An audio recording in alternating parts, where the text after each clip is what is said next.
En una pequeña y tranquila ciudad de Oregón ocurre un incidente que conmociona incluso a investigadores experimentados. La familia Ashwood siempre fue una familia modelo, pero en la madrugada del 15 de abril de 2025 dejó de existir. Solo quedó viva la joven Samantha, y precisamente su silencio es lo que más inquieta a la policía. Durante la noche, a las 3:42, la policía de Maple Ridge recibió una llamada de emergencia de los vecinos de la familia Ashwood. Los agentes llegaron 6 minutos después y encontraron una escena que conmocionó incluso a oficiales experimentados. Lauren Ashwood, su esposo Richard y su hijo Nathan fueron encontrados sin vida. La única superviviente fue Samantha Ashwood. Fue encontrada sentada en los escalones del porche trasero, en silencio y ausente, como si no percibiera lo que había ocurrido. La casa parecía a primera vista casi intacta. Las puertas de entrada no estaban dañadas, las ventanas intactas. No se descubrieron rastros de lucha o allanamiento. El sistema de alarma instalado en la casa había sido desactivado manualmente desde adentro, pero aún se desconoce por quién exactamente. Samantha no hizo declaraciones y se negó a responder las preguntas de la policía. Media hora después fue llevada a la comisaría para interrogatorio adicional y examen por parte de un psicólogo. La primera búsqueda de la propiedad reveló una serie de detalles inusuales. Los objetos del incidente, un martillo pesado y un cuchillo de cocina con rastros de sangre, fueron encontrados en el bosque, aproximadamente a 27 metros detrás de la casa. Obviamente se había intentado esconderlos apresuradamente, cubriéndolos solo superficialmente con ramas. Dentro de la casa, sobre la mesa de la cocina había un solo vaso empañado de agua. El examen dactiloscópico mostró varias huellas borrosas, pero aún no se ha podido identificar al propietario. El vaso obviamente había sido usado poco antes de la llegada de la policía, pero se desconoce por quién exactamente. El vecino de la familia Ashwood, Robert McAllister, de 56 años, declaró que durante la noche le había sido deslizado bajo la puerta un extraño papel con el texto: «Vendrán». No tomó en serio la amenaza y la consideró una broma pesada de jóvenes del vecindario. Sin embargo, el papel fue confiscado para análisis grafológico, cuyos resultados aún no están disponibles. En la primera verificación del teléfono móvil de Richard Ashwood, los investigadores descubrieron un pedido reciente en una tienda en línea de suministros de casa. Había sido realizado literalmente la noche anterior. Entre los artículos comprados se encontraba un hacha de caza. No se encontró ninguna hacha en la escena del incidente, lo que planteó preguntas adicionales.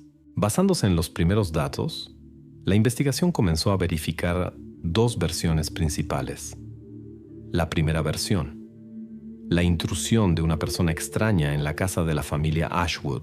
Esta se complica por la ausencia de rastros obvios de allanamiento y el hecho de que el sistema de alarma fue desactivado desde adentro. Los expertos ya están trabajando en verificar todos los posibles puntos de acceso. La segunda versión: un conflicto familiar. Sin embargo, hasta ahora nada indica un conflicto entre los miembros de la familia. La casa estaba ordenada y limpia. No se encontraron rastros de lucha en el interior. Según la evaluación preliminar de los criminalistas, los eventos se desarrollaron rápidamente y los miembros de la familia posiblemente ni siquiera tuvieron tiempo de reaccionar. Chris Boyd hizo una declaración, el vecino más cercano de la familia Ashwood, que vive al otro lado de la calle. Afirma haber visto extraños destellos de luz en las ventanas de la casa hacia las 3 de la madrugada, pero no escuchó ruido ni gritos. A pesar de la falta de evidencia directa, su comportamiento extraño atrajo la atención de la policía. Boyd fue llevado a la comisaría para interrogatorio, pero fue liberado después de 1 hora. Su versión coincidía con las declaraciones de otros vecinos y las grabaciones de las cámaras de vigilancia. El descubrimiento más importante de las primeras horas fue el dictamen del médico forense. Las heridas que sufrieron Richard Ashwood y su hijo Nathan fueron infligidas con diferentes objetos. Esto significa que podría haber más de un perpetrador, aunque los investigadores aún se reservan las conclusiones oficiales. Los investigadores decidieron ordenar un análisis de ADN ampliado de todos los objetos encontrados en la propiedad, incluyendo el vaso, el papel, el cuchillo, el martillo y la ropa de los miembros de la familia. Esto permitirá determinar exactamente quién más estuvo en la casa la noche del 15 de abril. Las investigaciones continúan verificando a vecinos y conocidos de la familia Ashwood. Los investigadores no pueden explicar una cosa: la completa ausencia de emociones en Samantha Ashwood después de lo que había ocurrido con sus familiares. El comportamiento de Samantha se convirtió en el principal objeto de análisis para la policía. Los oficiales observan: no lloró, no hizo preguntas y ni siquiera pidió llamar a alguien del círculo de sus parientes o conocidos. En este momento, los investigadores obtuvieron acceso al expediente escolar de Samantha Ashwood y estudiaron los reportes del psicólogo escolar. Estos documentos dieron una nueva dirección a la investigación. Durante el último año, el psicólogo escolar había registrado varias conversaciones preocupantes con Samantha. En su expediente se anotaron quejas sobre miedo constante de ser abandonada. Las formulaciones son simples, pero el investigador nota que este miedo no surgió de manera casual y no fue único, sino que se convirtió en un estado sistemático. El psicólogo enfatizó la necesidad de alertar a los padres al respecto. Al día siguiente, en una nueva búsqueda del cuarto de Samantha en la casa de los Ashwood, los policías descubrieron una colección especial: recortes cuidadosamente recolectados de periódicos y revistas que trataban sobre divorcios, huérfanos y orfanatos. Estos recortes se guardaban ordenadamente doblados bajo la cama, como un secreto oculto. Los investigadores establecen que esto obviamente fue recolectado durante un largo periodo. Ahora toda la colección fue confiscada y entregada a expertos para evaluación psicológica adicional. Los policías invitaron a Samantha nuevamente a una conversación detallada. La conversación tuvo lugar sin la presencia de un abogado o familiares, lo que cumple completamente con las leyes del estado de Oregón en caso de sospecha de un delito grave por parte de menores. A la pregunta del investigador: Samantha, ¿dónde estabas exactamente en el momento del incidente? La joven responde de manera uniforme y breve: estaba durmiendo en mi cuarto. El investigador nota que la voz es uniforme y calmada. En sus declaraciones no hay confusión, aunque faltan detalles. A la pregunta aclaratoria: ¿cómo despertaste?, explica brevemente: desperté por un ruido fuerte y fui a ver si todo estaba bien. Se enfatiza su tono neutral y la ausencia absoluta de agitación o tensión visible. A continuación, al presentar los resultados preliminares de la investigación, el investigador hace una pregunta directa: ¿por qué se encontraron tus huellas dactilares en el cuchillo? Samantha no duda. Responde rápida y confiadamente: quería ver a Totesint, mis padres, y me manché con sangre. A pesar de la aparente convincencia de la explicación, los investigadores notan dudas. En sus palabras hay cierta reserva, falta de detalles y una brevedad enfatizada, como si fuera una respuesta preparada.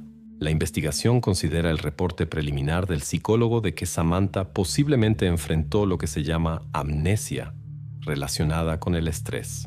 Los policías admiten que Samantha, dada su condición mental y vulnerabilidad, podría haber sido usada como chivo expiatorio.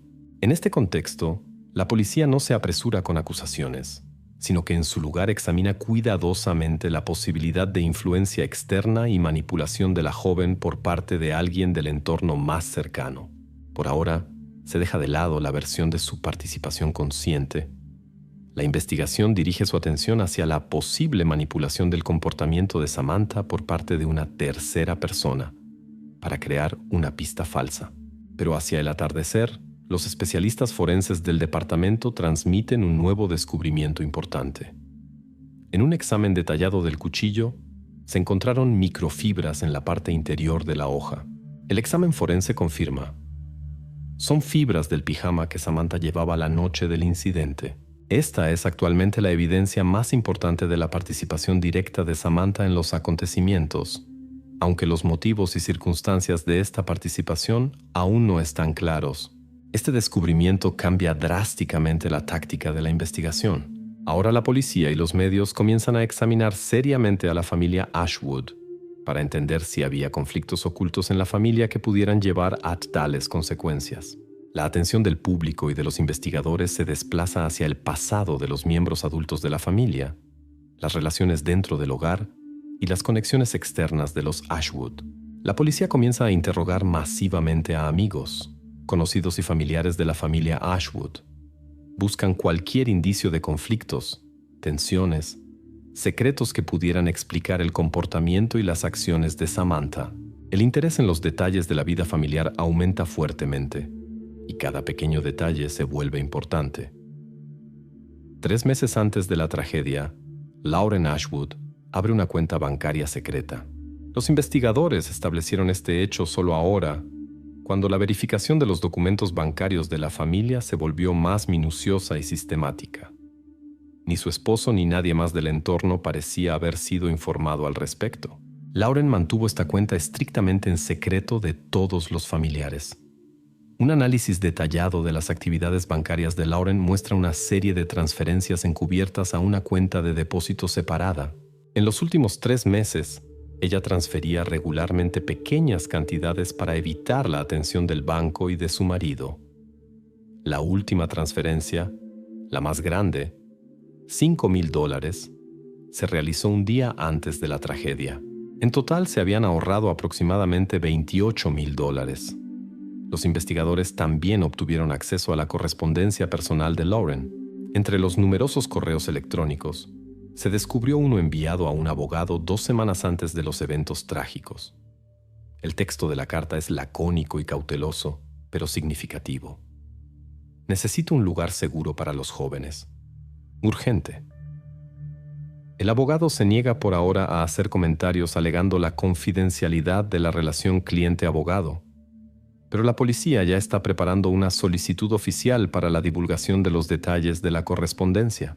En el curso de la verificación, la policía plantea preguntas decisivas para aclarar si alguien más de la familia podría haber sabido sobre la cuenta secreta de Lauren Ashwood. La primera pregunta importante: ¿sabía Richard Ashwood sobre las finanzas secretas de su esposa? La computadora y los correos electrónicos de Richard fueron completamente verificados por expertos. No se encontraron rastros de correspondencia relacionada con este tema. Sin embargo, los especialistas forenses descubrieron otro problema. El historial de navegación de Richard del último año está lleno de visitas regulares a sitios web de apuestas. Esto llevó a los investigadores a concluir que Richard posiblemente tenía serias dificultades financieras de las que la familia no sabía nada. La segunda pregunta que interesa a la investigación: ¿hubo conflictos con el hijo, Nathan Ashwood? La verificación del teléfono de Nathan y su correspondencia personal mostró brotes de agresión y descontento juvenil sobre la situación en la familia. En las últimas semanas, Nathan escribió a sus amigos mensajes breves e irritados. Uno de ellos llamó especialmente la atención: «Mamá está arruinando todo. No me deja vivir en paz». Estas palabras se registran como posible signo de conflicto familiar. Sin embargo, la policía no saca conclusiones precipitadas. Al mismo tiempo, la investigación desarrolla otra versión de los eventos. Los analistas asumen que la cuenta secreta y la correspondencia con el abogado podrían significar que Lauren planeaba simular una amenaza para la familia por parte de un extraño, posiblemente para mudarse y comenzar una nueva vida con Samantha y Nathan. Los investigadores incluso comenzaron a verificar las conexiones de Lauren fuera de Oregón para encontrar rastros de posibles preparativos para una mudanza o contactos que pudieran haberla ayudado. Sin embargo, hasta ahora la verificación no ha producido resultados. En la tarde del 20 de abril, la policía recibe los primeros resultados del análisis de una grabación de video extraída de la computadora personal de Lauren. La grabación se hizo 48 horas antes de la tragedia. La imagen no muestra el rostro del interlocutor. La cámara está dirigida solo hacia Lauren. La mujer parece tensa y algo irritada. Habla con urgencia y dureza, casi demandando: «Necesito garantías. No haré nada hasta que no tenga garantías». En la grabación no hay respuesta de la segunda parte, y el sonido era inicialmente de mala calidad, pero los expertos lograron restaurarlo parcialmente.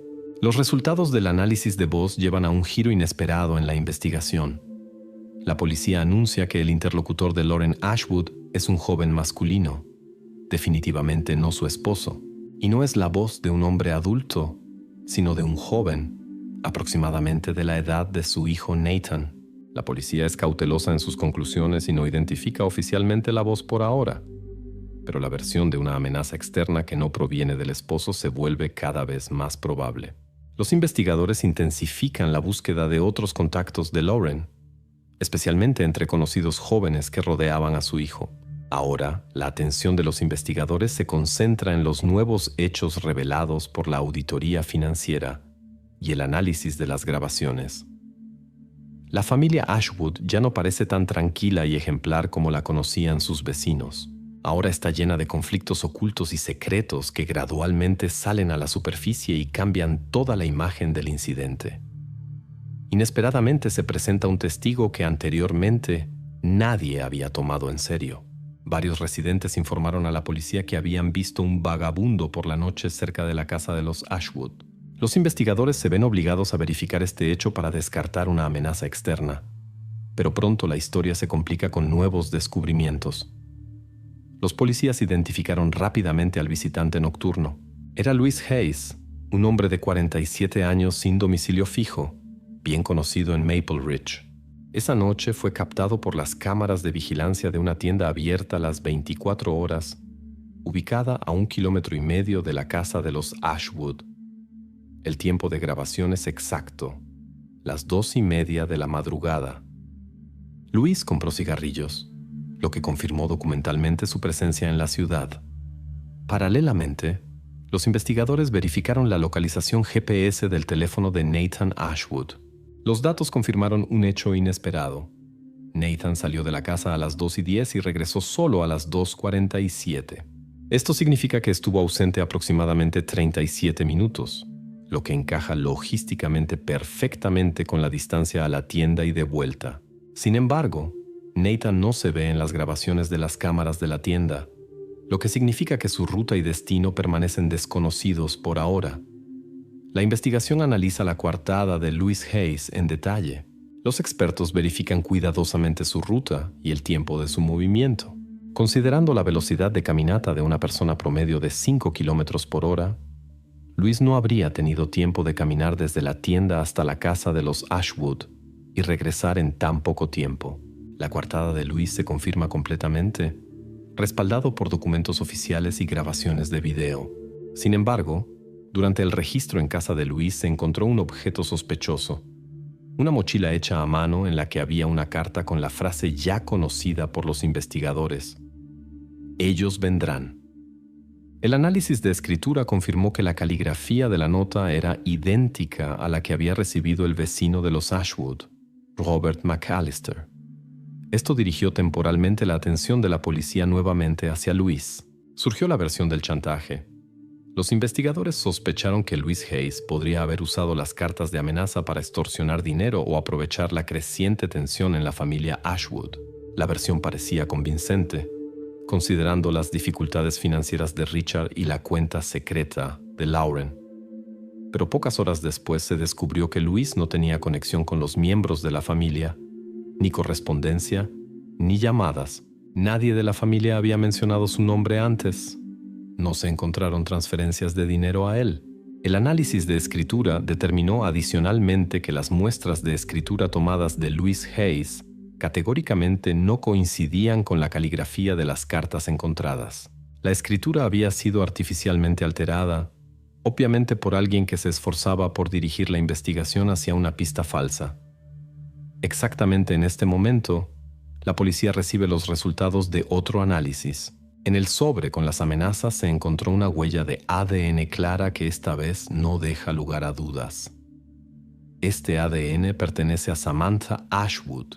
El hecho de su participación en la historia de las amenazas cambia significativamente la dirección de las investigaciones. Ahora la policía tiene suficientes motivos para interrogar nuevamente a Samantha.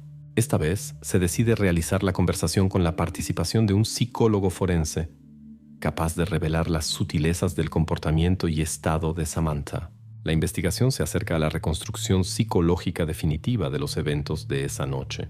Los investigadores enfatizan cautelosamente que, A pesar del giro inesperado con las cartas y la participación de Samantha, aún es demasiado pronto para sacar conclusiones definitivas. La situación se ha vuelto mucho más complicada de lo que parecía en las primeras horas después de la tragedia. La cuestión de una persona extraña en la casa de la familia Ashwood prácticamente se ha eliminado de la agenda, pero los investigadores no lo anuncian oficialmente por ahora. Toda la historia de Louise Hayes fue cuidadosamente verificada y legalmente cerrada, pero la policía deja una pequeña ventana de incertidumbre y mantiene precaución profesional. La investigación presentó al tribunal la grabación decisiva de la última sesión de Samantha con el psicólogo forense. La grabación comienza tranquilamente. La cámara muestra el rostro de la joven, la mirada dirigida hacia abajo, la voz uniforme, las palabras claras. En la imagen, el psicólogo forense le pide que repita lo que pasó esa noche. Samantha responde breve y claramente: deberíamos estar juntos para siempre. Los expertos enfatizan que las palabras suenan como una frase memorizada que ha sido repetida muchas veces. Una parte importante de la peritación final fue la reconstrucción de la escena del incidente. Los criminalistas demostraron que todos los golpes infligidos con el cuchillo y el martillo fueron ejecutados de abajo hacia arriba, en un ángulo específico que corresponde a la estatura de Samantha Ashwood. Esta versión se confirma de manera más convincente por las huellas sangrientas en el interruptor del sistema de alarma y la marca de tiempo registrada por el brazalete GPS de Samantha a las 3:11 de la madrugada. El brazalete envió una señal SOS que fue desactivada manualmente por la propia joven después de 15 segundos. Basándose en todas las pruebas y testimonios recopilados, la investigación pudo reconstruir completamente la cronología de la noche trágica. Algunos días antes de la tragedia, Samantha descubrió accidentalmente la correspondencia de su madre con el abogado sobre un posible divorcio y planes de sacarla a ella y a su hermano de la ciudad. Para ella, esto significaba la inevitable desintegración de la familia, su miedo más grande y profundo. Desde ese momento, Samantha decidió salvar a sus familiares de una posible separación. Como primer paso, preparó independientemente cartas con amenazas y las distribuyó a los vecinos, incluyendo a Robert McAllister, para dirigir la sospecha hacia un perpetrador externo. Más tarde se intentó también incriminar a Louise Hayes, a quien se le deslizó desapercibidamente una nota similar.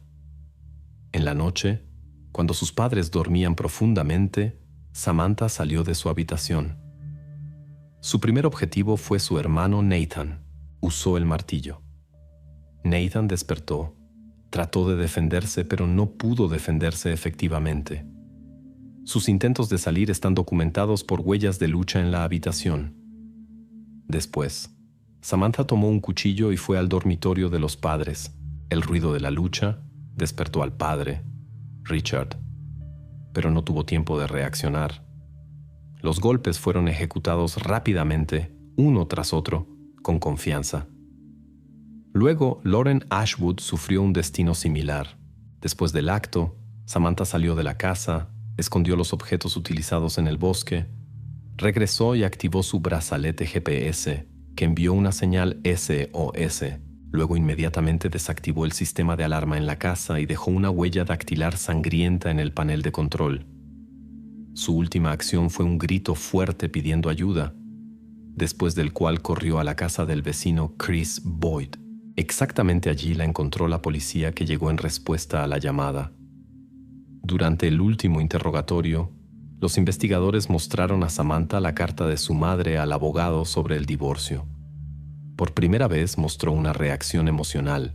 Samantha comenzó a justificarse y solo repetía una frase: no quería. Ellos se habrían ido. No quería. Después de algunos minutos de confusión, trató de cambiar su versión y habló de cierto hombre del bosque. El investigador notó que al describir esta figura ficticia, repetía textualmente las frases que estaban escritas en las notas encontradas previamente. La pericia del psicólogo forense confirmó que Samantha no estaba sujeta a presión externa. Todas las acciones fueron ejecutadas independiente y conscientemente, aunque en el contexto de una profunda crisis psicológica. El 1 de septiembre de 2025 tuvo lugar el juicio final. Samantha Ashwood Fue declarada culpable del delito y fue internada en una institución psiquiátrica especializada para tratamiento forzoso hasta alcanzar la mayoría de edad. La policía de Maple Ridge cerró oficialmente el caso de la familia Ashwood. Todas las versiones de un intruso externo, así como las versiones de participación del vecino Chris Boyd y de Louis Hayes, fueron completamente excluidas. En el caso, no quedó una sola pregunta abierta respecto al mecanismo y los motivos de lo ocurrido. Sin embargo, la Administración Educativa de la ciudad inició una investigación interna para averiguar por qué los servicios escolares no reaccionaron a tiempo a las señales obvias del malestar psíquico de Samantha. Los resultados de esta investigación no se hicieron públicos. Jacob Reed desapareció a las 16:07 cuando regresaba a casa del autobús escolar. Una semana después fue encontrado en un túnel ferroviario abandonado. El examen forense estableció un hecho que inquietó incluso a investigadores experimentados. Jacob había estado con vida varios días después de su desaparición. Ocurrió en el suburbio de Dalewood, un lugar pequeño y normalmente tranquilo en el noroeste de Estados Unidos. A las 16:07, Jacob Reed se bajó del autobús en la intersección de Brooks Avenue y Oak Street. El camino desde la parada de autobús hasta casa duraba solo 7 minutos. Ese día, Jacob nunca llegó a su puerta de casa. La madre de Jacob, Julia Reed, llamó a la policía exactamente a las 16:41, media hora después de que su hijo debería haber regresado. Durante la semana siguiente, la policía y voluntarios peinaron la zona, hasta que la búsqueda llevó a un túnel ferroviario abandonado a 3 kilómetros de la casa de Jacob. Allí fue encontrado Jacob. Yacía acurrucado en una esquina. El examen forense confirmó más tarde. Había estado con vida varios días después de su desaparición. La policía reconoció inmediatamente que este caso sería más complicado de lo que parecía al principio. La evidencia era inusual y cada testigo contaba una historia diferente. El primer detalle, inusual, fue la huella de un pie descalzo de 19 centímetros de largo en la tierra húmeda junto a la carretera que Jacob normalmente tomaba. Nadie pudo explicar por qué los zapatos del joven no fueron encontrados cerca. Este fue el primer enigma que hizo surgir dudas sobre un evento casual. El segundo detalle apareció en la noche del mismo día, cuando la policía examinó la casa de la familia Reed. La ventana del dormitorio de Jacob estaba abierta a una rendija desde adentro. Los padres afirmaban que la cerraban cada noche, por miedo a las corrientes de aire. Alguien la había abierto después de la desaparición de Jacob, o inmediatamente antes. El tercer detalle surgió al interrogar a los vecinos. Mark Ellison, de 46 años, el vecino de enfrente, afirmó haber visto a Jacob por última vez. Sin embargo, su declaración era contradictoria. Ellison dijo primero haber visto a Jacob a las 16:10, pero luego corrigió la hora a las 16:25. La policía notó la discrepancia, pero decidió verificar su declaración más tarde. Aidan Reed, el hermano mayor de Jacob, también entró en el punto de mira de la policía. Declaró haber estado en el entrenamiento de fútbol en ese momento, pero su coartada aún no estaba confirmada. También resultó que Aidan se había peleado con Jacob esa misma mañana por un juguete. Los investigadores decidieron no descartar por ahora los celos entre hermanos como posible motivo. Primero, la policía se concentró en los sospechosos obvios. El hermano mayor, Aidan Reed, fue el primero en ser verificado. Jacob había recibido recientemente un juguete nuevo, un dinosaurio de juguete caro, que Aidan había pedido sin éxito a sus padres durante varios meses. En la mañana de la desaparición, los hermanos se habían peleado fieramente precisamente por este juguete, pero Aidan insistió firmemente en que después de clases había ido directamente al entrenamiento y negó haber encontrado a su hermano después de la escuela. Otra persona que inmediatamente despertó sospechas fue un hombre sin hogar conocido por los lugareños con el apodo de Skipper. Fue él quien la mañana después de la desaparición llevó la billetera de Jacob a una gasolinera, afirmando haberla encontrado en el estacionamiento. Skipper era conocido por la policía por pequeños robos, pero nunca había estado relacionado con delitos graves. Sin embargo, la policía decidió verificarlo más de cerca. Aiden Reed se había peleado con Jacob esa mañana por el dinosaurio. La policía se enteró de esto por la madre de los jóvenes, pero aún no tenía confirmación de su coartada. Un punto importante era la información sobre una cámara instalada cerca del estadio escolar. La cámara podía confirmar o refutar la versión de Aiden, pero el primer día de búsqueda, la policía no tuvo tiempo de examinar las grabaciones. Las primeras 24 horas de investigación se acercaban al final. A las 21:30 del día después de la desaparición de Jacob, la policía descubrió una prueba decisiva: el dinosaurio de juguete por el que los hermanos se habían peleado esa mañana. El juguete estaba en un basurero directamente frente a la casa de Mark Ellison, el vecino cuya declaración despertaba cada vez más dudas. Los policías no sacaron conclusiones precipitadas. Ya habían entendido que no solo estaban tratando con una desaparición, sino con algo mucho más complejo y enredado de lo que parecía a primera vista. Una hora antes de la desaparición de Jacob, Aiden había eliminado todo el historial de chat de su teléfono móvil. ¿Qué exactamente trataba de ocultar el hermano mayor? ¿Y estaba relacionado con la desaparición? Los especialistas policiales restauraron los mensajes eliminados de Aiden mediante una copia de seguridad en la nube. El historial de chat era simple, típico de un joven de su edad. Aiden se peleaba con su padre por dinero de bolsillo. Recientemente, los padres habían comenzado a controlar estrictamente los gastos de Aiden.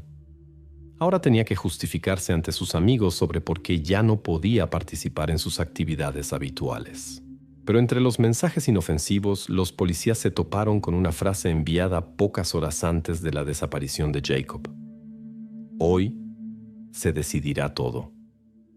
Esta frase les pareció sospechosa a los investigadores, especialmente considerando el conflicto matutino de los hermanos. El entrenador del equipo de fútbol de Aiden, Steve Henson, confirmó a los investigadores que el joven había estado en el entrenamiento, que había comenzado a las 15:45, pero al verificar las grabaciones de video de la cámara del estacionamiento escolar, surgió una discrepancia importante. Aiden abandonó las instalaciones deportivas a las 16:25, lo que era 35 minutos antes del final oficial del entrenamiento. ¿Por qué Aiden había mentido sobre la hora de su partida? Permanecía sin aclarar. El interrogatorio de Aiden tuvo lugar en presencia de sus padres. Aiden se comportó con calma, aunque sus respuestas parecieron varias veces demasiado cautelosas. Primero explicó que después del entrenamiento había esperado a sus padres en el estacionamiento escolar, ya que habían prometido recogerlo a las 17:30. Luego Aiden cambió su declaración y dijo que se había ido antes porque se había cansado de esperar y decidió caminar a casa. La distancia a casa era poco más de 1 kilómetro, y el joven afirmó no haber visto a Jacob en el camino. Sin embargo, una cámara de vigilancia en la salida de la escuela grabó cómo Aiden no se dirigió hacia su casa, sino en la dirección opuesta, hacia donde más tarde fue encontrada la billetera de Jacob. Precisamente esta circunstancia hizo que los investigadores reconsideraran seriamente las palabras del hermano mayor. Cuando los policías señalaron esta contradicción a Aiden, se quedó en silencio y miró atentamente sus pies. Su padre le advirtió encarecidamente que dijera solo la verdad. Entonces Aiden explicó con calma que había ido a la tienda más cercana para encontrarse con un amigo. Aiden se negó a dar el nombre del amigo, invocando una promesa. Los investigadores registraron este momento por separado, ya que entendían que el joven estaba ocultando algo. Por la noche, la policía recibió una llamada inesperada de los técnicos criminalistas. En la camiseta de fútbol de Aiden se descubrió una gran mancha de arcilla marrón. En sí mismo eso no habría significado nada si no hubiera habido una circunstancia importante. La arcilla se parecía visualmente a la que estaba presente en el lugar donde fue encontrado Jacob. La distancia desde el estadio escolar hasta el túnel abandonado donde Jacob fue encontrado después era de aproximadamente 3,5 kilómetros. Los investigadores calcularon el tiempo y determinaron que Aiden no podría haber llegado allí a pie y regresado sin atraer atención y llegar tarde a casa. Sin embargo, la policía no podía ignorar esta evidencia. Con el consentimiento de los padres, Se llevaron los zapatos de Aiden para un examen más minucioso de las muestras de suelo. Los técnicos forenses tomaron muestras de la camiseta y las enviaron para análisis de laboratorio urgente. Mientras esperaban los resultados, la investigación continuó interrogando a los conocidos del joven. Los maestros describieron a Aiden como un estudiante tranquilo y disciplinado, pero en las últimas semanas se había vuelto más reservado e irritable. Los compañeros de clase le dijeron a la policía que Aiden sufría mucho por los conflictos familiares y la falta de dinero, pero nadie recordaba nada concreto que pudiera conectarlo con la desaparición de su hermano. A las 22:15 del mismo día, el laboratorio comunicó los resultados del análisis. La arcilla de la camiseta de Aiden, a pesar de la similitud exterior, difería considerablemente en su composición mineral de las muestras tomadas en el túnel abandonado. Esto significaba que la versión de que Aiden había visitado este lugar el día de la desaparición de Jacob no fue confirmada. Sin embargo, los investigadores no podían descartar todos los momentos de sospecha contra Aiden, ya que el joven obviamente aún ocultaba algo. Los policías entendieron que necesitaban confirmar o refutar definitivamente su coartada usando cámaras de video y descubrir el nombre del misterioso amigo con quien Aiden se había reunido ese día. Por el momento, Aiden seguía siendo una figura importante en la investigación, aunque los investigadores ahora se inclinaban más a suponer que no estaba directamente involucrado en la desaparición de su hermano. Sus acciones requerían una explicación, pero ya no se veía una conexión directa con el incidente. La policía decidió intensificar la vigilancia del joven, ya que ahora era necesario descubrir qué exactamente seguía ocultando a los investigadores. Mientras las investigaciones se concentraban en Aiden, la policía examinó paralelamente a la familia Reed como un todo. Una de las primeras peculiaridades que llamó la atención de los investigadores fue el frecuente cambio de cerraduras en la casa de la familia. En los últimos 6 meses, esto había ocurrido 3 veces. La familia explicó esto por preocupación por la seguridad, pero los detalles de estos temores no fueron completamente revelados. Sin embargo, la investigación posterior rápidamente levantó el velo sobre las circunstancias familiares. Los investigadores obtuvieron acceso a los informes financieros de la familia y descubrieron una cantidad considerable de deudas. La familia Reed se vio obligada a empeñar tecnología y artículos domésticos en una casa de empeño local para cubrir gastos urgentes. Según información de la casa de empeño, Joseph Reed, el padre de Jacob, llevaba regularmente electrónicos costosos allí, portátiles, tabletas y consolas de juegos. Todo esto fue empeñado varias veces nuevamente, con suma de crédito e intereses crecientes. En los documentos de la casa de empeño se anotó que la última visita del padre había tenido lugar solo 2 días antes de la desaparición de Jacob. Los vecinos interrogados por la policía también confirmaron los problemas en la familia. En sus declaraciones contaron que en los últimos meses habían escuchado regularmente voces altas y peleas que ocurrían tarde en la noche. La vecina Caroline Miller, que vivía a una cerca de distancia de la familia Reed, precisó que una noche escuchó claramente a Joseph decirle a su esposa en voz alta: «Si esto continúa así, lo daré a aquellos que puedan cuidarlo mejor». Los investigadores invitaron a los padres a una conversación separada. Joseph Reed parecía visiblemente nervioso, mientras que su esposa Julia se mostró más segura. Al principio, Joseph negó las serias dificultades financieras y afirmó que los objetos empeñados habían sido una medida temporal y que la situación estaba bajo control. Cuando los detectives preguntaron directamente sobre el frecuente cambio de cerraduras, Julia, mirando a su marido, respondió que hace algunos meses había habido un intento de robo, después del cual se habían preocupado por la seguridad de la casa y sus seres queridos.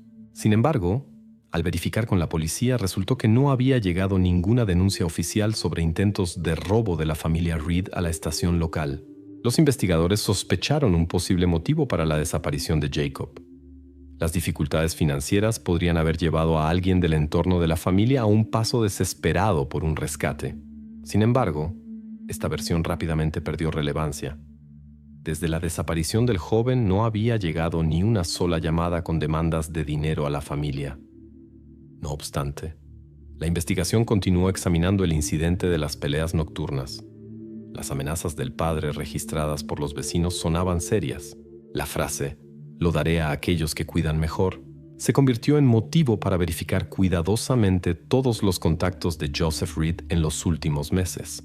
Los detectives realizaron un análisis detallado de las llamadas y correspondencia de los padres, sin encontrar un contacto sospechoso que indicara la preparación de una entrega o un acuerdo secreto. Las amenazas aparentemente fueron una reacción emocional a los problemas familiares, que no fueron confirmadas por acciones prácticas. Pero el hecho mismo de tales declaraciones llevó a la investigación a concluir.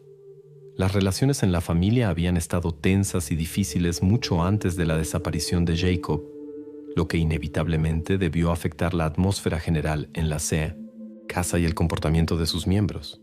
En la noche del mismo día, cuando parecía que la investigación había agotado todas las pistas en la familia Reed, el departamento técnico de la policía registró una llamada entrante inusual al teléfono móvil de Joseph. La llamada vino de un número no registrado y no identificado.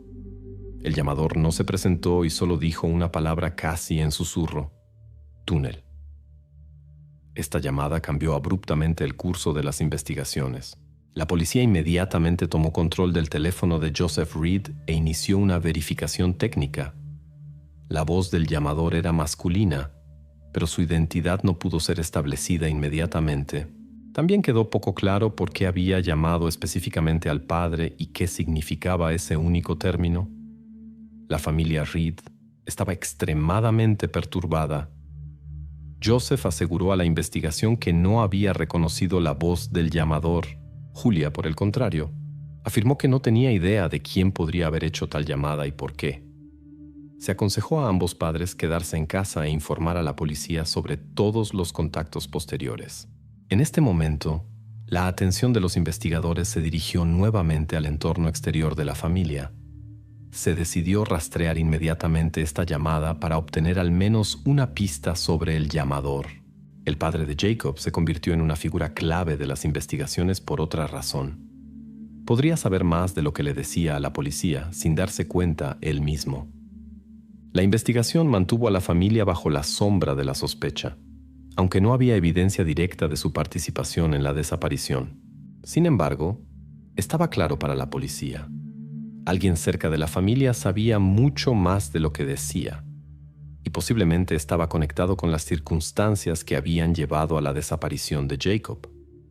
El vagabundo, a quien los lugareños conocían con el apodo de Skipper, se convirtió en una nueva figura importante en la investigación de la desaparición de Jacob. Anteriormente había llevado la billetera del joven a la gasolinera y afirmado haberla encontrado casualmente en un basurero. Hasta ahora este detalle no tenía una explicación clara y despertaba la sospecha de la policía. Los investigadores solicitaron las grabaciones de las cámaras de vigilancia de la gasolinera donde Skipper había descubierto la billetera. El examen de la grabación de video trajo resultados inesperados. En la tarde de la desaparición, hacia las 18:32, la cámara registró a un joven que se dirigió al basurero y arrojó un objeto pequeño. El análisis de la grabación de alta resolución confirmó que se trataba de la billetera de Jacob. Skipper apareció solo una hora después, encontró la billetera casualmente y se la llevó.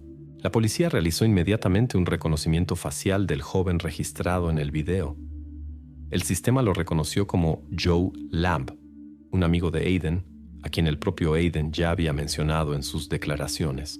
Parecía que los investigadores habían encontrado una pista importante que podría aclarar el misterio sobre el paradero de la billetera y el papel de los amigos de Aiden en este asunto. Sin embargo, cuando los policías verificaron la información, se encontraron con una contradicción que los alejó nuevamente del camino correcto. La grabación de video mostraba las 18:32. A esta hora, Aiden ya estaba seguramente en casa. Esto fue confirmado por sus padres y vecinos, quienes lo habían visto en la casa. Ahora era urgente encontrar a Joe Lamb para entender su papel en esta situación y sus motivos. La búsqueda de Joe Lamb duró todo el día. Los investigadores visitaron su casa, pero la puerta fue abierta por la madre del joven, quien estaba sinceramente sorprendida y preocupada por la visita de la policía. Informó que Joe había estado con su abuela en la provincia vecina durante varios días y no había regresado a la ciudad ni el día de la desaparición ni después. Esto también fue confirmado por los datos GPS del teléfono de Joe, proporcionados por la madre. Los investigadores se aseguraron de que el joven en la grabación de video solo se parecía exteriormente a Joe, pero físicamente no podía ser él. Ahora la investigación regresó al punto de partida, ya que era necesario aclarar la identidad del joven de la cámara de video. Al mismo tiempo se verificó la información sobre si Skipper podría haber tenido algún contacto con la familia o su entorno. Sin embargo, interrogatorios adicionales y la verificación de su ruta probaron su inocencia. Skipper realmente había encontrado la billetera por casualidad y decidió llevarla a la gasolinera, sin saber de la desaparición de Jacob. Los policías habían perdido mucho tiempo verificando la versión con Joe Lamb, pero ahora esta versión fue oficialmente cerrada. El joven que el sistema de reconocimiento facial había identificado erróneamente resultó ser una persona completamente diferente, que no tenía relación directa con la familia Reed y su entorno. La policía llegó a la conclusión de que la billetera había sido colocada intencionalmente por un tercero, cuya identidad por ahora permanecía desconocida. Tarde en la noche, el entrenador del equipo de fútbol, Steve Henson, apareció voluntariamente en la comisaría e informó que había encontrado evidencia importante.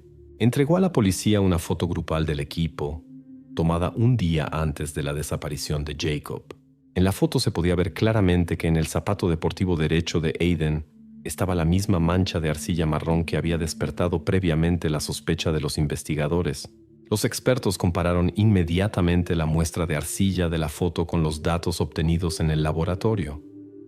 Los resultados fueron inequívocos. Esta arcilla no tenía nada que ver con el lugar donde fue encontrado Jacob. Se trataba de arcilla ordinaria del estadio escolar, donde solo una semana antes se habían realizado trabajos de reparación en el césped. Así, la versión de una posible participación de Aiden en la desaparición de Jacob fue definitivamente cerrada. La investigación estaba convencida de su completa inocencia. Ahora la atención de los investigadores se concentró completamente en la misteriosa llamada que había llegado al teléfono de Joseph Reed con la palabra túnel.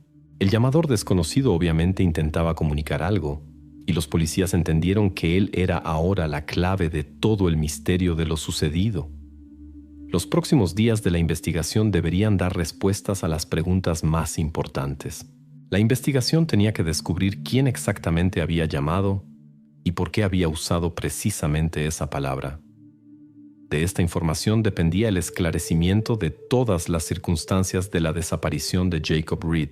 Mientras los policías intentaban identificar al joven que había arrojado la billetera de Jacob, la atención de los investigadores se desplazó imperceptiblemente hacia una persona cuyo comportamiento había sido enigmático desde el principio. Mark Ellison, el vecino de la familia Reed, el mismo que primero dio una declaración a la policía y se enredó en los detalles. En un nuevo interrogatorio, los investigadores le hicieron preguntas de control sobre el lugar donde fue encontrado Jacob. Ellison respondió con confianza que la altura del túnel era 2 metros y 47 centímetros. Tal precisión pareció sospechosa incluso a detectives experimentados. Cuando se le preguntó de dónde sabía tales detalles, Ellison vaciló y respondió que una vez se había interesado por ese lugar por curiosidad.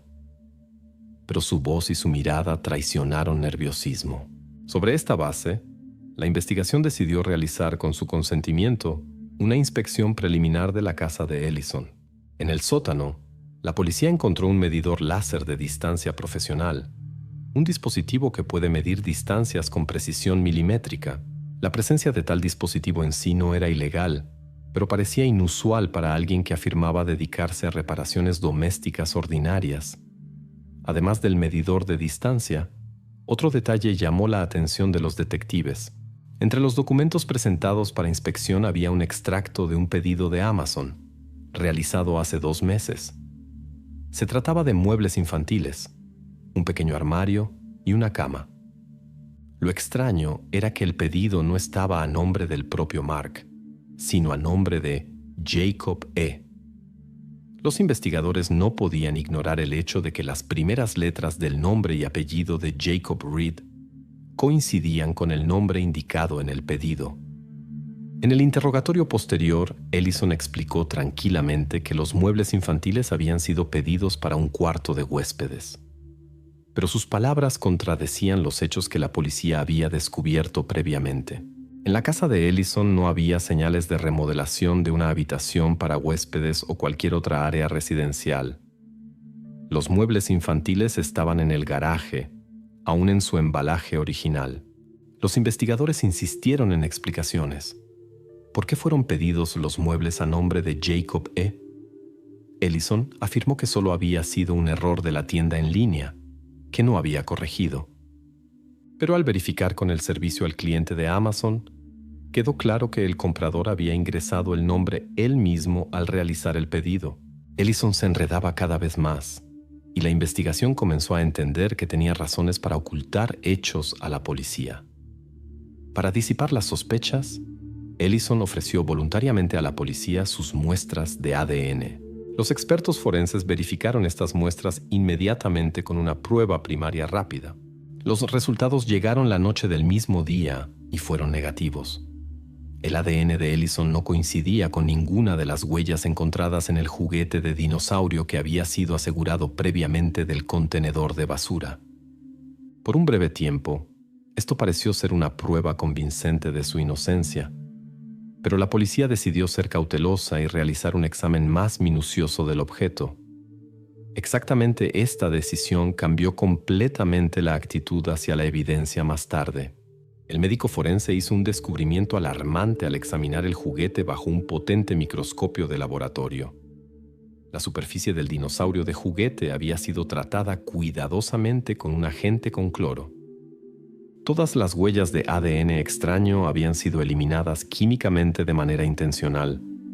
Esto puso en duda la prueba de ADN rápida anterior, que ahora parecía sin sentido. Los expertos estuvieron de acuerdo. El dinosaurio fue limpiado intencionalmente con cloro para borrar cualquier rastro. Los investigadores no pudieron evitar preguntarse: si Ellison es inocente, ¿por qué limpiaría un objeto que está directamente relacionado con la desaparición de Jacob? Así, Mark Ellison dejó de ser solo un vecino observador y se convirtió en una persona que obviamente sabía mucho más sobre detalles y evidencias de lo que había admitido anteriormente. Aunque la policía aún no podía determinar sus motivos, todas las señales indirectas apuntaban hacia él. Ellison recibió oficialmente el estatus de sospechoso. Su casa fue sellada y la investigación se preparó para un registro exhaustivo. La policía era consciente de que cada detalle en la casa de Ellison podría proporcionar la clave para esclarecer lo sucedido. Mientras el motivo permanecía oculto y nadie podía entender qué intenciones tenía el vecino respecto a Jacob, la investigación se concentró en preparar el siguiente paso: un examen completo de la casa y el entorno del sospechoso. Ahora era necesario descubrir qué exactamente ocultaba Mark Ellison y qué relación tenía con lo sucedido. La policía ya no dudaba de que el final de esta historia enredada dependía de él. Mientras la policía se preparaba para un registro exhaustivo de la casa de Mark Ellison, Julia Reed inesperadamente dirigió nuevamente la atención de los investigadores hacia ella. Al verificar los registros telefónicos, los investigadores notaron un detalle inusual. El día de la desaparición de Jacob, Julia hizo 3 llamadas breves a Ellison. Las llamadas fueron registradas a las 14:02, 14:15 y 14:21. La duración de cada llamada no fue más de unos pocos segundos. Julia, convocada para una conversación, parecía visiblemente sorprendida cuando los investigadores le comunicaron esta información. Explicó que no podía recordar estas llamadas y luego especuló que probablemente había marcado el número por accidente al intentar llamar a alguien más. Su voz sonaba confiada, pero la policía dudaba de la veracidad de sus explicaciones. 3 llamadas accidentales consecutivas a la misma persona en 20 minutos parecían improbables. Los investigadores preguntaron directamente a Julia si no había intentado contactar a Mark para pedirle que cuidara a Jacob o Aiden. Julia negó categóricamente esta posibilidad. Insistió en que apenas conocía a Ellison, excepto por saludos breves en la calle. Sin embargo, los investigadores establecieron que Julia y Mark habían sido vecinos durante casi 3 años, y aunque no mantuvieran contacto estrecho, Ciertamente se conocían lo suficientemente bien como para no confundir el número de teléfono. Esto despertó la sospecha de la policía de que Julia podría estar ocultando algo o simplemente no ser completamente honesta con las autoridades. No obstante, Julia repitió con confianza que no había dado al vecino ninguna petición o encargo concreto. Los investigadores decidieron aceptar sus palabras por el momento, pero marcaron a Julia como una persona que obviamente no revelaba toda la verdad.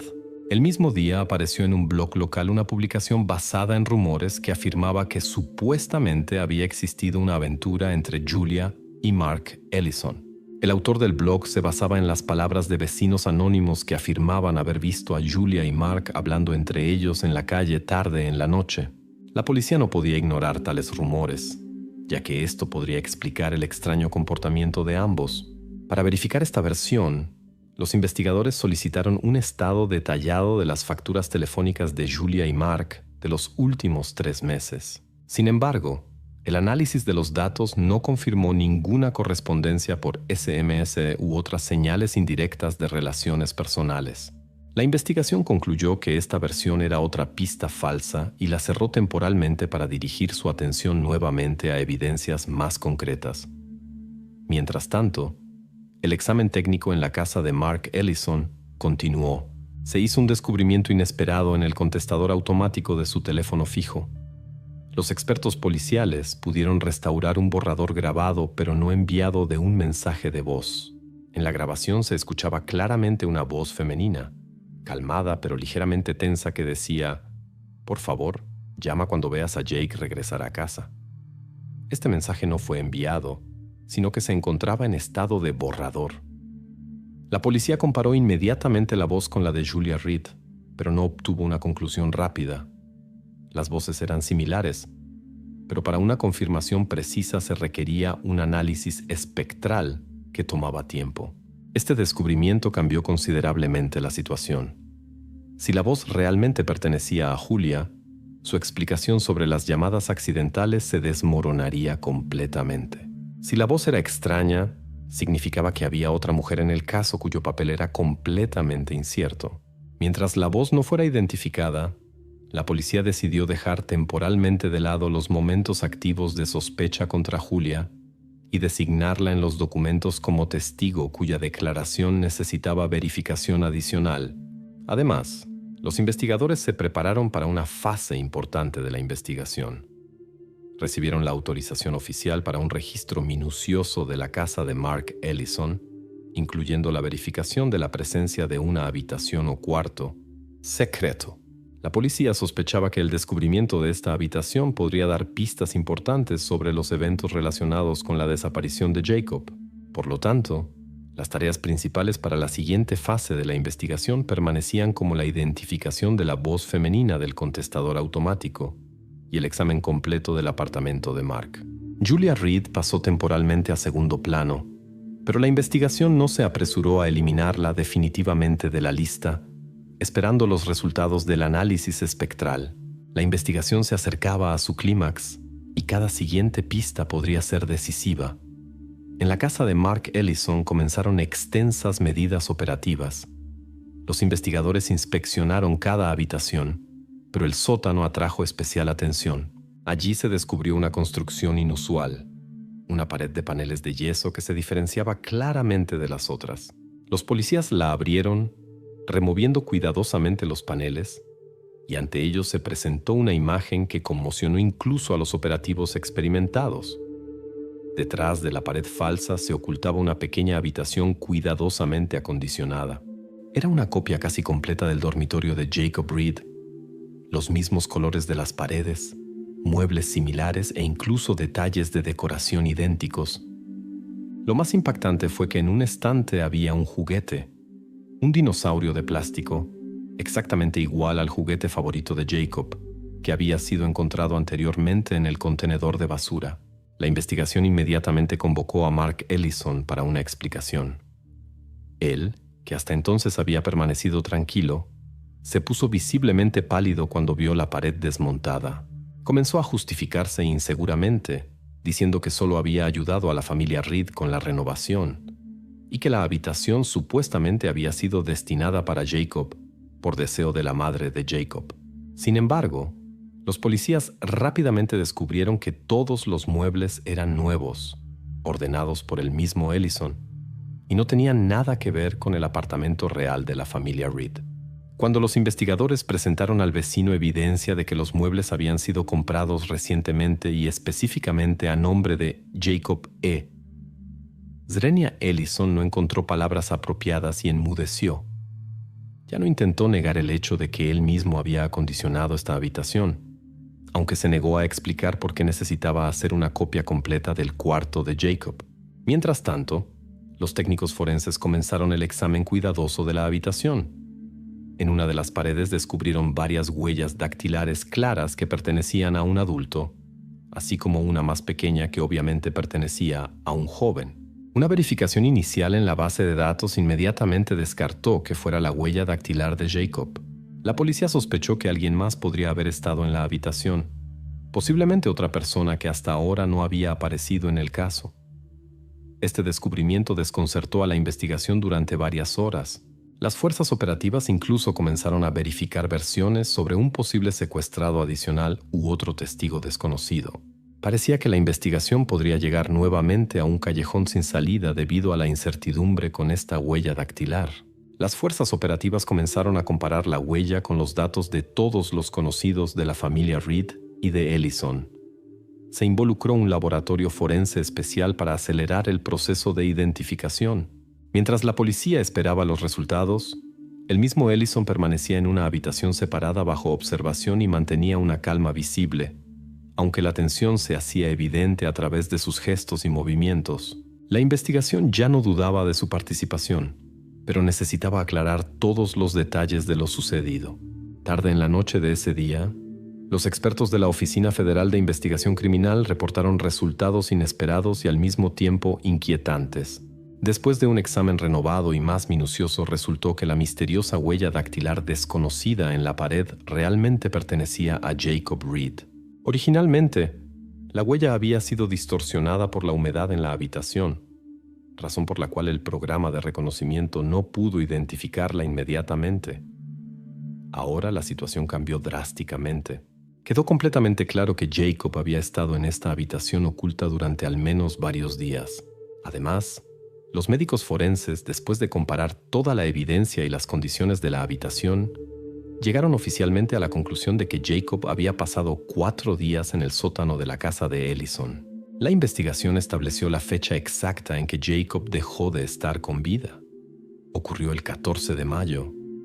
Así, la versión de que el joven fue llevado inmediatamente al túnel después de su desaparición resultó ser completamente insostenible.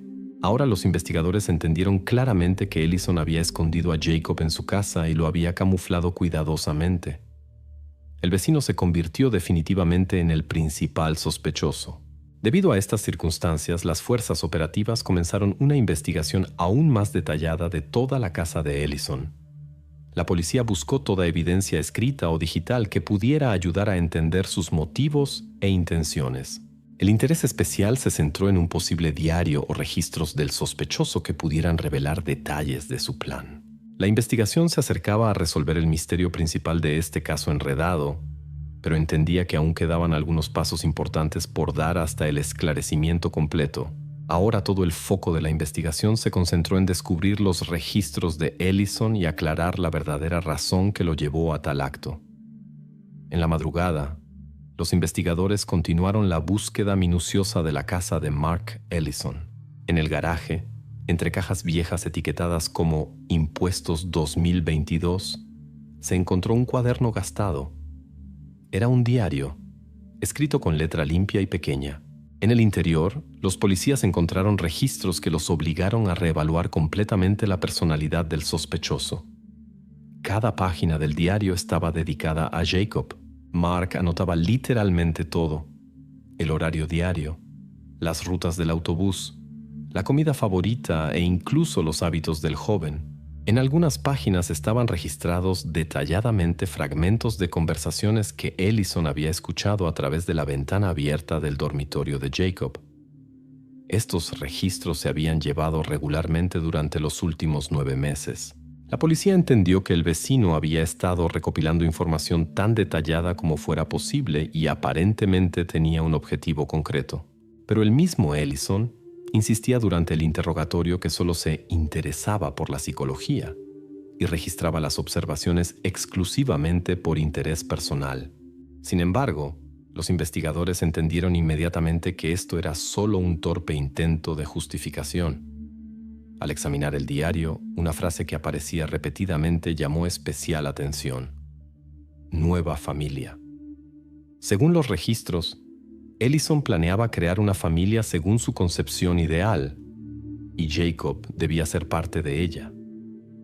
El diario mostraba que Mark había pensado cuidadosamente el escenario del secuestro y la vida posterior con Jacob.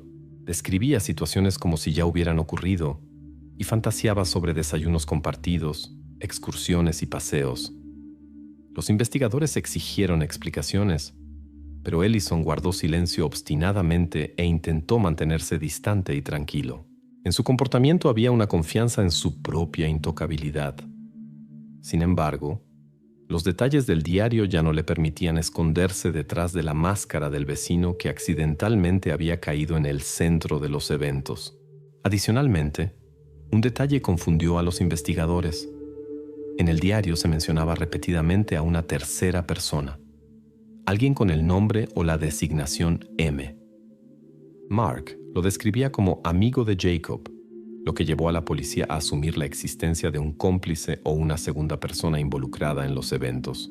La policía pasó varias horas tratando de determinar la identidad de este misterioso M, verificando listas de compañeros de escuela de Jacob, vecinos y todos los conocidos de Ellison. Sin embargo, más tarde resultó que no existía ninguna persona real con esta designación. M era solo una figura ficticia creada por la conciencia de Ellison, posiblemente parte de sus extrañas fantasías sobre una vida familiar ideal. Esta versión fue rápidamente desechada cuando la policía se dio cuenta de que estaba perdiendo tiempo valioso adentrándose en las fantasías del sospechoso. El descubrimiento más importante y perturbador esperaba a los investigadores en la última página del diario. Allí, bajo la fecha de la desaparición de Jacob, había un registro hecho en la madrugada. A las 3:12 de la mañana, Mark había escrito solo una oración, que se convirtió en la evidencia más importante del caso. Si todo sale mal, el túnel. Estas palabras tuvieron un significado decisivo, ya que habían sido escritas mucho antes de que la policía descubriera a Jacob. Se hizo evidente que Mark Ellison consideraba el túnel desde el principio como un plan de emergencia, en caso de que sus planes fallaran. Precisamente este descubrimiento confirmó que las acciones de Ellison fueron cuidadosamente planificadas y no casuales. Sin embargo, su motivo permaneció poco claro e incomprensible hasta el final. La investigación solo registró un detalle obvio. El sospechoso estaba obsesionado con la idea de crear una familia ideal. En qué consistía su objetivo final permaneció desconocido por el momento, y la policía no se apresuró a anunciarlo antes del final de las investigaciones. Ahora los investigadores se concentraron en buscar pruebas adicionales que pudieran fortalecer su posición ante el tribunal. Un paso importante fue examinar las llantas del pick-up de Mark Ellison para compararlas con las huellas encontradas cerca del túnel. Si se confirmara la coincidencia, sería la prueba definitiva de su presencia en el lugar donde Jacob fue encontrado después. Mark Ellison fue arrestado oficialmente de manera provisional y su casa fue sellada. Los policías entendieron que la parte final de la investigación estaba cerca y todas las fuerzas se dirigieron a respaldar la acusación con pruebas indiscutibles. La historia se acercaba lenta pero seguramente a su fin. Y ahora la investigación solo tenía que poner los últimos puntos en este caso aterrador. Después de una semana de espera e innumerables verificaciones, el laboratorio de la Policía Montada Real de Canadá confirmó la prueba principal. Las huellas de las llantas descubiertas en la entrada del túnel coincidían perfectamente con el perfil del pick-up de Mark Ellison. Esta fue la prueba irrefutable que los investigadores habían estado esperando. Bajo el peso de los hechos irrefutables, Ellison ya no pudo negar lo obvio. En uno de los últimos interrogatorios finalmente confesó. Según sus palabras, quería darle a Jacob una vida mejor. Estaba obsesionado con la idea de crear una familia que se acercara al ideal. Precisamente por eso había construido la habitación secreta en el sótano, una copia del cuarto del joven, y había recopilado cuidadosamente información sobre sus hábitos y preferencias. Sin embargo, Jacob no aceptó las condiciones que se le ofrecían. No quería adaptarse a la nueva realidad y se negó a llamar papá a Ellison. Esto llevó a Ellison a la desesperación e incertidumbre. En la noche del 14 de mayo le administró un sedante al joven para calmarlo, pero una dosis mal calculada causó complicaciones respiratorias. Cuando Mark se dio cuenta de lo que había hecho, decidió ocultar lo sucedido. En pánico, cargó a Jacob en el pick-up y lo llevó al túnel ferroviario abandonado. Allí montó una situación que debería parecer un accidente, esperando ganar tiempo y evitar sospechas. Después de la confesión de Ellison, la investigación obtuvo confirmaciones adicionales de sus declaraciones. En la manga de la chaqueta escolar de Jacob se encontró el ADN de Ellison. Esta huella no había sido lavada y fue la prueba definitiva del contacto físico. Una confirmación adicional la proporcionó una grabación de las cámaras de vigilancia de la autopista 16. La videocámara grabó claramente el pick-up de Ellison mientras se dirigía hacia el túnel a las 2:47 de la madrugada. La comparación de las grabaciones de las cámaras con la información del diario del sospechoso confirmó el tiempo exacto de su partida de casa. La distancia de la casa de Ellison al lugar donde se encontró al joven era de aproximadamente 3,5 kilómetros, y este viaje duró exactamente 6 minutos. Los investigadores pudieron reconstruir los eventos casi minuciosamente. Todos los detalles del incidente ahora se unieron en una imagen unificada y comprensible. El día del arresto, cuando la policía realizaba una última búsqueda en el garaje, Mark salió repentinamente de su letargo. Al darse cuenta de que no había salida, intentó abrir un bidón de gasolina y amenazó con incendiar el lugar. Los investigadores sabían que no podían ceder. Se acercaron cautelosamente al sospechoso e intentaron calmarlo mientras Ellison gritaba que todo había terminado y que ya no podía soportar la presión. Las tensas negociaciones duraron varios minutos, hasta que Ellison finalmente se rindió, puso el bidón en el suelo y dejó caer las manos. Este fue el último episodio de su resistencia.